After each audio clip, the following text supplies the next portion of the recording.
Hello people, so this is my first upload in a while, but today I'm going to be doing a deck profile for the first time, and it's going to be for the Flundereeze archetype. This is the new archetype that's coming out in the Burst of Destiny set, which is coming out in October. Basically the deck is normal and tribute summon reliant, and doesn't special summon at all, and aims to do some pretty crazy things, both during your turn and your opponent's turn.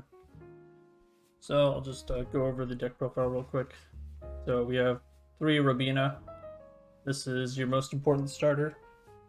Definitely it searches all of the other level 1s, but also any other level 4 or lower winged beast monster, including the barrier statue and DD Crow. So this is very useful, obviously. So 3 of.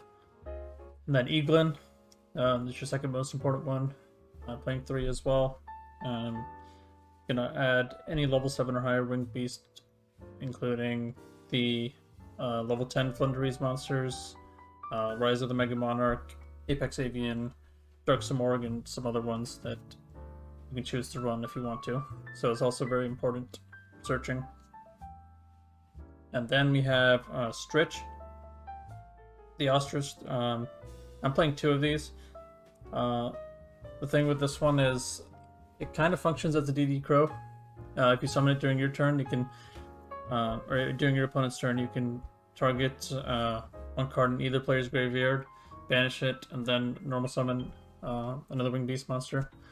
So this is pretty useful for disrupting your opponent if they have cards in graveyard that they need to use. While also doubling as another Flundereeze name, which lets you get that additional normal summon. So I'm playing 2 of these. It's not as important as these ones, but I do think it's more important than the Toucan, which I'm still playing 1 of because it's a Flundereeze name. But when this card's normal summoned, you can target one of your banished Flundereeze cards added to your hand. This one is somewhat useful for recycling your spell or trap cards, your M-Pen, if it gets banished and you need it back. But it kind of conflicts with these other ones, because all the Flundereeze level 1s have an additional effect, which when they're banished, you normal summon a winged beast monster, you can add them to your hand, and it's useful for chain blocking. So this kind of conflicts with it, because it adds them back to your hand with this one's effect, the Toucan's effect, but you still want them to add back to your hand with their own effect to help chain block, which I'll show you in combos after this. Hopefully that made sense, but you'll see. So I'm playing 2 M-Pen. This card is super broken. It's a level 10, 2700 attack, but this one searches a Flundereeze spell or trap. It's obviously very useful for getting this trap card or the field spell. It also has 2 other super broken effects. Any of your opponent's special summon monsters that are in attack position cannot activate their effects at all. So basically it turns off any linked monsters that your opponent has. Or if they don't read it, which they probably won't, and they summon anything in attack position, they can't activate its effects. So it's a pretty strong floodgate. And even though its attack isn't very high, it does have a pretty good battle effect, which during damage calculation you can banish any card from your hand, not just any winged beast or Flundereeze card, just you can banish any card from your hand. Half your opponent's monsters current attack and defense until the end of this turn. And it's not once per turn, it's just once per battle, so you can, they have 5 monsters, you can banish 5 cards from your hand if you want to, and then half all of their attacks. It's pretty awesome. Having damage step effects is always a nice thing to have. I'm not playing the Flundereeze X Snell.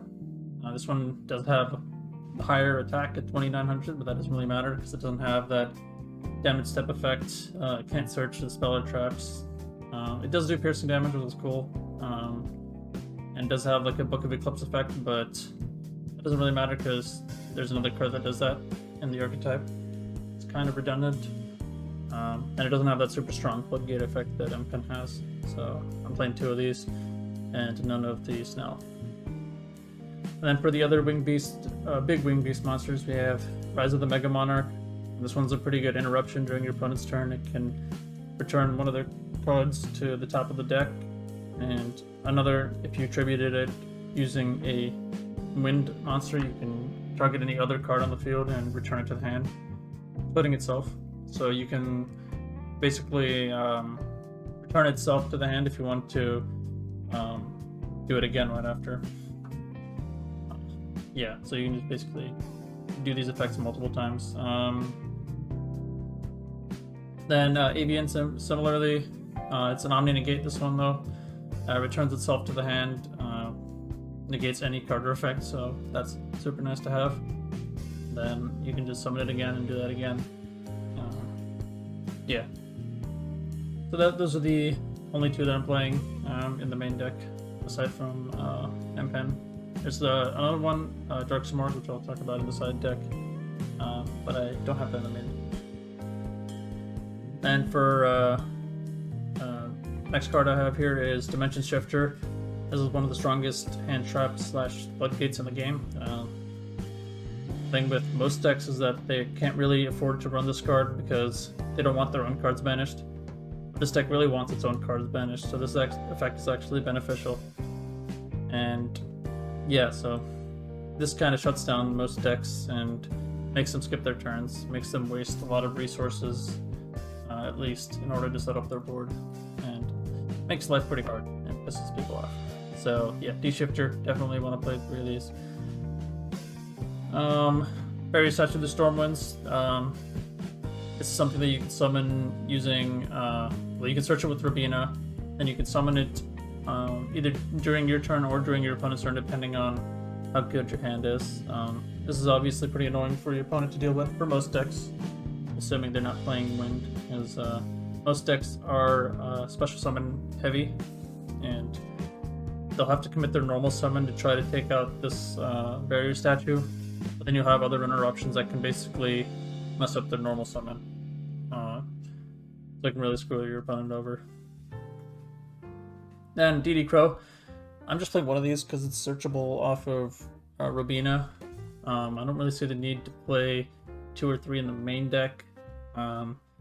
This format becomes like super Sky Striker heavy. That could change, I guess. Yeah, just 1 for now.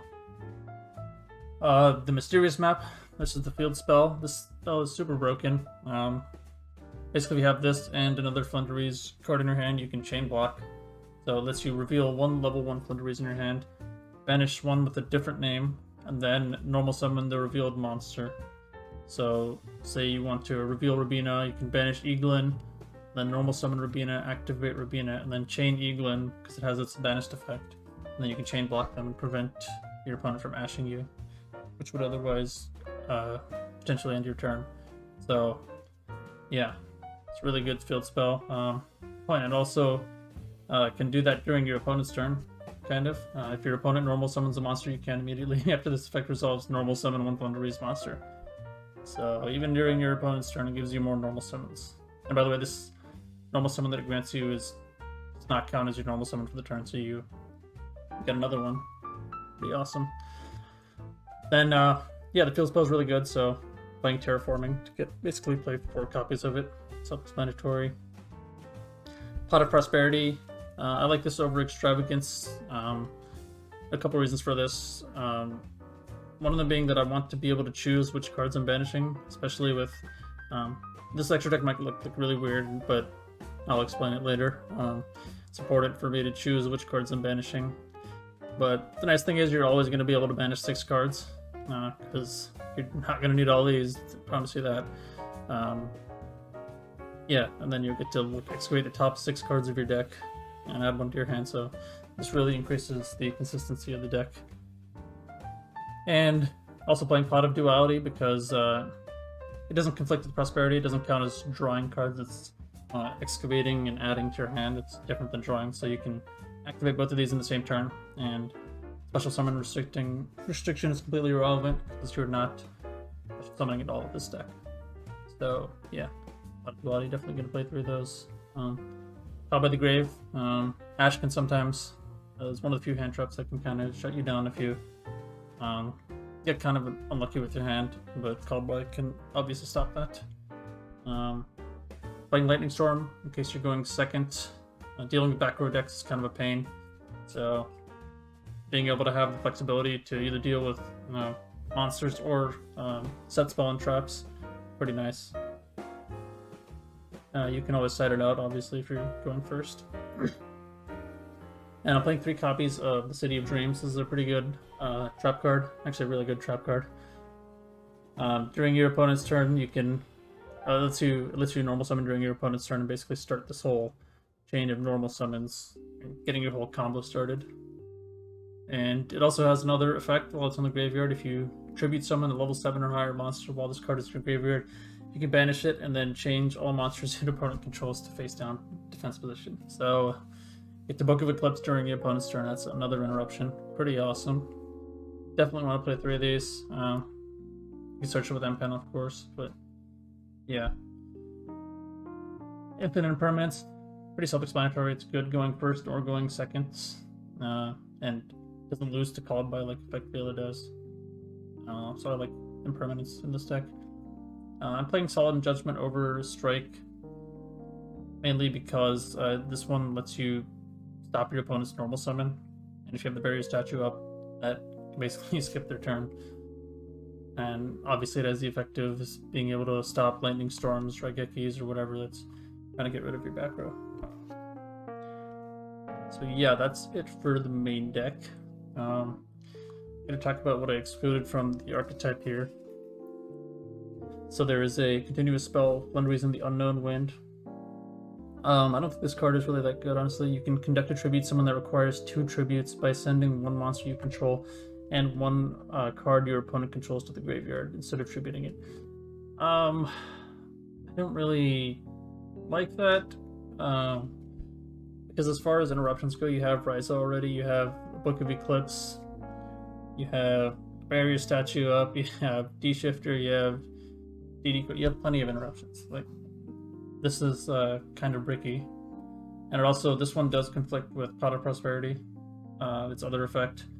Reveal up to 2 Winged Beast monsters in your hand, place them on the bottom of the deck in any order, then draw the same number of cards. Why would you ever want to do that? Like, you don't really want to do that, especially if you have one of these cards in hand. Like, if you have Prosperity especially, but yeah. Now the other one that I didn't include is the Scary Sea, the Counter Trap. Not like a bad card or anything, but you can only activate it when your opponent would special summon a monster, but I'm playing the Barrier Statue specifically to stop them from being able to special summon. So it's kind of pointless. And you can, they can conduct 3 normal summons. That's not that big of a deal for most decks. And it's not really going to help them, but I honestly just don't think it's that good. And now going into the side deck, we first have Dark Morgue. This one is a level 7, so you can search it off Eaglin, and has a pretty strong effect that prevents your opponent from setting any cards. So obviously it's good against trap decks, back row decks, Sub-Terror, all those types of decks that like to set. This one kind of screws them over. So pretty nice going first against one of those decks. Second TD Crow, just in case you want an additional one in your main deck if you're going second, for example, and you really need to banish cards from your opponent's graveyard without having to search it. And so the unique choice here is Ghost Reaper and Winter Cherries. This is probably one of the only decks in the game that can really play this card. I've never seen anyone actually use this card, I don't think. I don't think anyone's ever used it against me. I've never used it in another deck. I've never seen anyone use it online from videos, so nobody's really going to expect this. And it was all good against a deck that, like what cards they're playing in their extra deck. You can just win the game off of it right off the bat. So it's not very good going first, obviously, so putting it in going second, you know what deck your opponent's playing. Just imagine they summon Anaconda, activate Dump Red Eyes Fusion, and then you just banish all their Dragoons. And then your opponent just cries. You just win. So yeah, this is basically why the extra deck is kind of like this. has like popular extra deck cards from the meta, ones that you don't want to see come out. And getting rid of these will like screw your opponent here. Mechaba. So this one doubles as both messing with the invoked players and as a Dogmatica package, Dogmatica Maximus. So I'm playing Nova, Entis, and Mechaba. This is pretty good for both those reasons. Dragoon, obviously. Winda, nobody likes Winda. Get him out of here. Banished. Dragoon, or sorry, Savage Dragon. For the Synchro decks, I'd love to make this guy. Zeus, of course. This one has a second purpose as well. So not only can you use this against Zodiac decks to prevent them from going into their 50 billion material Zeus that you don't want to go up against. You can also make it in like very rare cases. So I'm playing these rank ones, Mu Beta, which you can obviously banish for Drytrons and screw them over. Pucho, which is one that you can go into in very rare cases that you're not activating these effects. So you're not locked out of special summoning. You can summon Pucho, attack, and then go into Zeus. So that's two reasons why you're playing this. So it's nice to have, definitely. Ominous Omen. It's kind of annoying when your opponent summons this during your turn, obviously, and then banishes one of your cards, so get rid of it. Sunlight Wolf for Solomon Great players. It's starting to become more popular. One of the cards getting unbanned. Got Wyvern, since dinos are playing that now. So as soon as you see, you can actually wait until you see Scrapper hit the field and then activate it immediately, so they can't summon this. And that'll put a big dent in their combo. Needle Fiber, self-explanatory for the Synchro decks, and then Kagari for Sky Strikers. Yeah, I hate Sky Strikers, so banish this fool. Get him out of here. And okay, yeah, so that's why I'm playing Ghost Reaper. And also part of why I'm playing Prosperity over Extravagance, because I mean, you want to be able to choose what you're banishing, obviously. So if you know what your opponent's playing, you can banish that off of Ghost Reaper. Ghost Bell is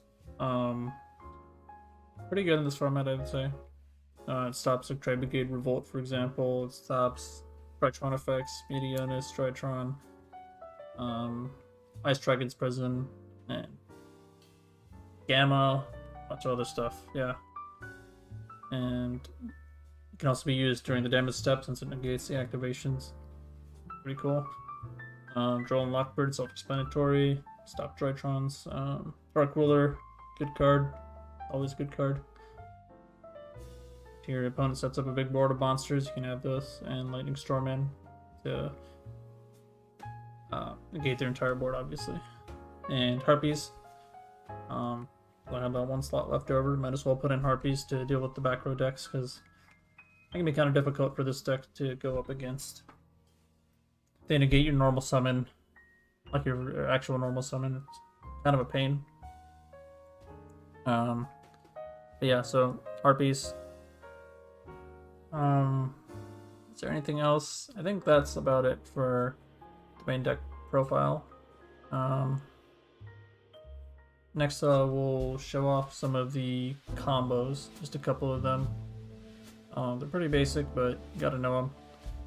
And they can help you set up a pretty good board with just one or two cards. The first combo I'm going to be showing is the basic one card combo with Verbena, obviously assuming no interruptions with this one. So you're going to normal summon Verbena, search for Eaglin, and then after that one resolves, you can normal summon a Winged Beast monster, so you normal summon Eaglin, activate, search for M-Pen, tribute it over them, then you can do Chainlink 1, M-Pen, Chainlink 2, Verbena, Chainlink 2, Eaglin, whichever order you want, but you can chain block them, and you can set your trap card after you search it. And then during your opponent's turn, you can do basically the same thing. After you search the Wind Barrier statue with Verbena, and then you search Mega Monarch here. Then you go with Ryza, and then get rid of 2 cards they have. And then during your turn, you can summon the Windberry statue if you want. Next one's going to be if you have the field spell plus Verbena in your hand. So you first activate your field spell and use its effect, reveal Verbena to banish England, and then you can chain block here. Chain link 1 Verbena, chain link 2 England, be broken. And you search the Windberry statue here. England, you can search here, or you can search Empen here. Same thing, you search for the spell or trap. It's going to be the trap card. And then, oh yeah, I forgot to mention, Empen lets you normal summon right after you resolve its effect, which is pretty broken. And even after all of this, you still haven't used your actual normal summon for the turn. You only used the additional normal summon given by this effect. So if you have something else to normal summon, you can do that. Pretty awesome. Yeah. And also, Empen lets you normal summon any one monster, not just a winged beast monster. If you're playing anything else that's not a winged beast, like, I don't know, Vanity's Fiend or something I've considered playing, but you can't search it. That's just something to keep in mind.